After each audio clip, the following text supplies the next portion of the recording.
Hey, everybody. If you're listening today, then you are in for a big treat. As you know, we here at Forgotten Futures aim to bring light to an overshadowed issue. This is the housing crisis in BC. We look to provide resources and insight, which can help people as well as enlighten those who are interested in making a difference in this topic.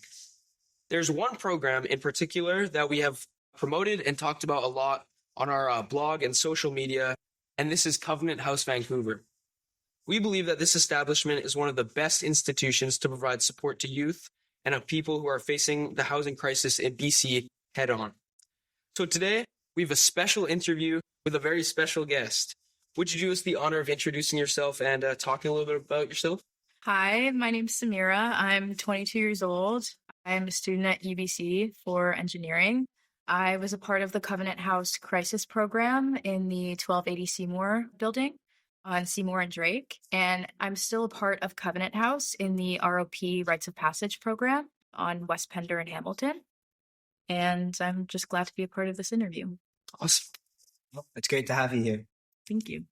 As you know, we talk about Covenant House and the positive support and impact it has on the community, in the youth community. Not only that, but we wanted to talk to you about your personal relationship with Covenant House and the positive impact that it's had in your life. So we wanted to start by asking, can you share what brought you to Covenant House and what got you involved with it in the first place? Okay, well, I'm originally from Edmonton. I moved from Edmonton to Vancouver in April of this year. I had transferred from University of Alberta to UBC. I had moved here for personal reasons. I was dealing with family conflict and also pursuing faith in God. And so I felt I needed to do that in a new environment. And then when I came to Vancouver, it had dawned on me that I didn't know what my living situation was going to be like. I have no one to turn to here in Vancouver. I don't have family. I don't have friends. And so I had just decided to look up emergency shelter lists in Vancouver, and I had come across Covenant House. And it had actually taken a while to get into Covenant House, about like 3 weeks, but I was calling incessantly, like every single day. Like I was being very persistent about it, really annoying, like calling in the morning, in the afternoon, in the evening, even at night. And they were still telling me that there wasn't a bed available. But then when there was a bed available, I was able to just go in. They had actually paid for the taxi going to Covenant. It's like a taxi voucher, which was really nice because that would have been like one of the physical barriers stopping me from being able to get there. Just like hauling a suitcase like across town. And then like I was literally so broke I couldn't even afford the $250 for the bus ticket. I kid you not. But yeah, and then I had done an intake, and then they'd asked me like what my story was, why was I here, and then I had to, of course, get approved, show like physical ID, and then afterwards they had just set me up in my room, like on the sleeping floor. So because I was female identified, those are floors 8 and 9, and then male identified floors 6 and 7, but I was on floor 9. And I had just gotten situated with them. And then it wasn't about until 2 weeks in that I had my first meeting with a social worker. But alternatively, every single day, like we had to have check-ins, they call it, with your youth worker, and basically talk about what your goals are, what your action plan is, like what your long-term plan would be, like what you want to achieve outside of Covenant House, what do you want to do here, what resources, based on the resources that they can provide you, do you want to utilize, what do you want to achieve while you're here. And so for me, like my main concerns were healthcare. Like I didn't have MSP. I had no idea actually how to apply for MSP at all. I didn't know how to renew my passport. So they helped me with that. I didn't know how to like seek counseling or anything. So I had done that for a little bit. And then dental care as well. And then they had connected me with Foundry, which is like a free youth primary care facility on Granville, literally like a block away from that Covenant House building. And they had helped me basically get requisitions for blood work, for ultrasounds, x-rays, dental care, all of that kind of stuff fully covered before I'd even gotten MSP. And then they also helped me file my taxes, which I kid you not, like I had been postponing for about 2 years because I had no idea how to do them. And then I realized it was quick. It took me 10 minutes to do. And I had gotten my tax return, like everything was fine. Like I didn't mess anything up, which was really nice. They were able to help me with that. And then they were even able to help me vote for the first time, like how to register to do that, like for the provincial elections. So yeah, they were able to help me with a lot.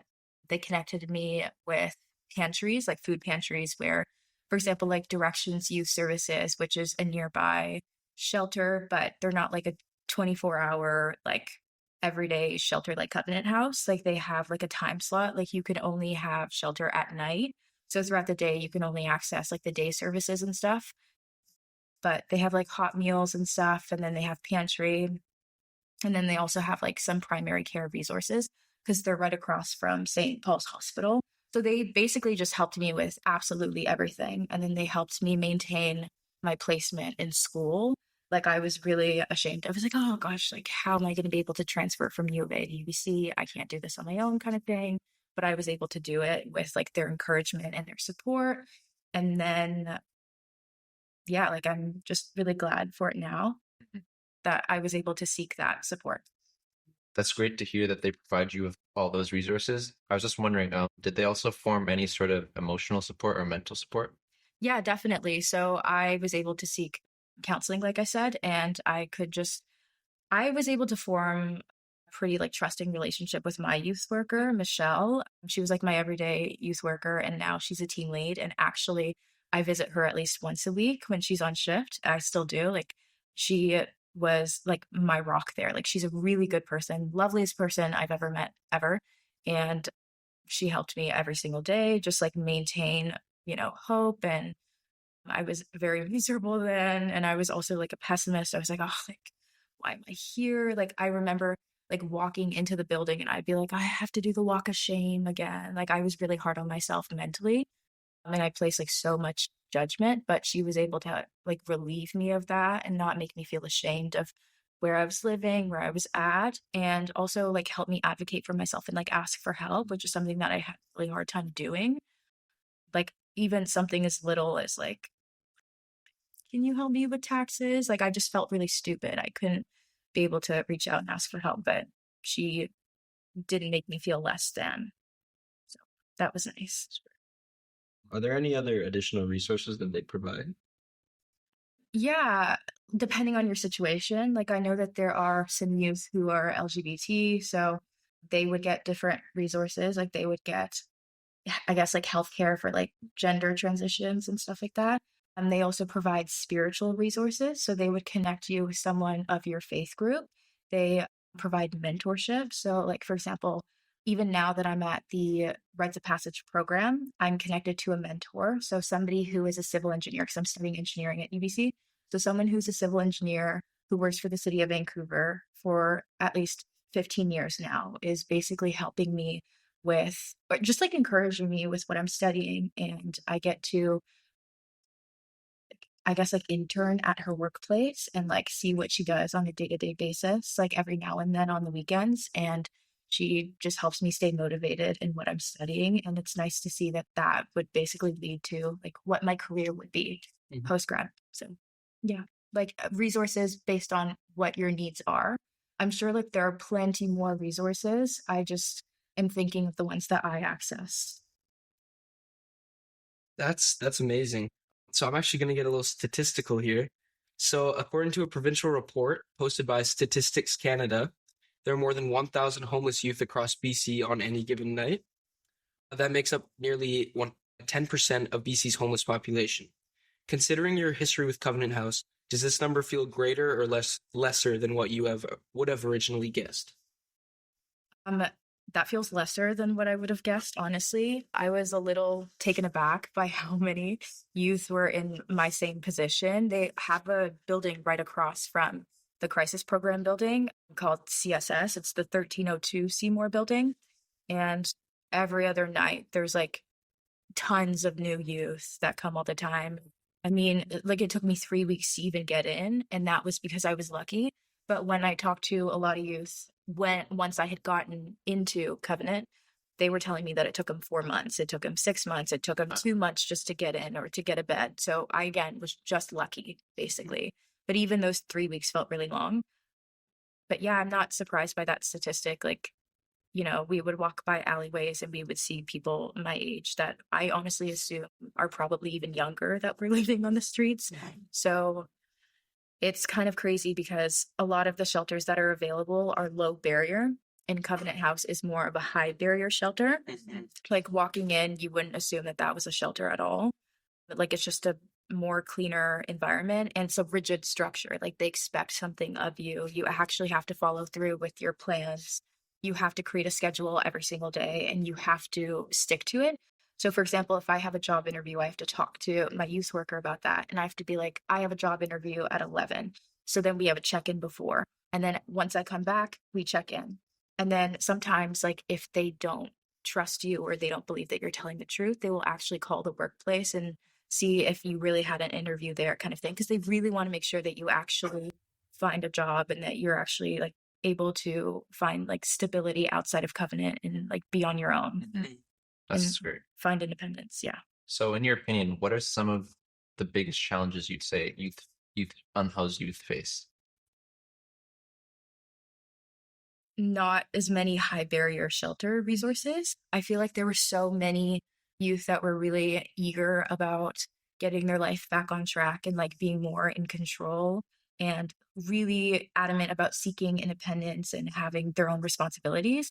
It's just that a lot of the shelters provided, again, like, grateful for any resource that there is, they're just low barriers. So you're exposed to environments that maybe you might not find healthy for you. So for example, I know that there were some people in Covenant that were struggling with substance abuse.